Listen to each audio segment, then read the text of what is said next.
Ramanattukara bus സ്റ്റാൻഡിൽ കണ്ടെത്തിയ വയോധികന് മിറാക്കിൾ ഷെൽട്ടർ ഹോം സംരക്ഷണമൊരുക്കി.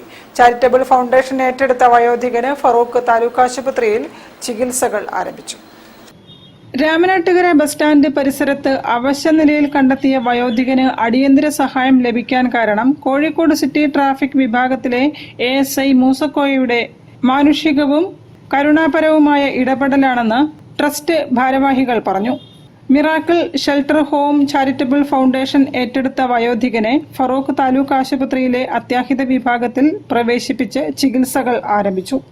ജീവകാരുണ്യ പ്രവർത്തക Sakeena Aikkarappadi, Miracle Shelter Home secretary Shabeer Ali Kodampuzha, joint secretary Asinu, executive അംഗങ്ങളായ ബിനു ജോസഫ്, അനിത, അമൻ തുടങ്ങിയവർ ചേർന്നാണ് വയോധികനെ ആശുപത്രിയിലെത്തിച്ചത്. വയോധികന്റെ തുടർന്നുള്ള ചികിത്സയും പരിചരണവും സംരക്ഷണവും Miracle Shelter Home Charitable Foundation ഏറ്റെടുത്തതായി ഭാരവാഹികൾ അറിയിച്ചു. സമൂഹത്തിൽ നിരാലംബരായി കഴിയുന്നവർക്ക് ആശ്രയവും സംരക്ഷണവും നൽകുക എന്നതാണ് മിറാക്കിൾ ഷെൽട്ടർ ഹോമിന്റെ ലക്ഷ്യം. സഹായം ആവശ്യമുള്ളവരെ കണ്ടെത്തി കൈത്താങ്ങാകുന്ന ഇത്തരം പ്രവർത്തനങ്ങൾ തുടരുമെന്നും ബന്ധപ്പെട്ടവർ അറിയിച്ചു. News bureau, Kozhikode. കാഴ്ചയുടെ പരിമിതികളെ നിശ്ചയദാർഢ്യം കൊണ്ട് തോൽപ്പിച്ച് സിവിൽ സർവീസ്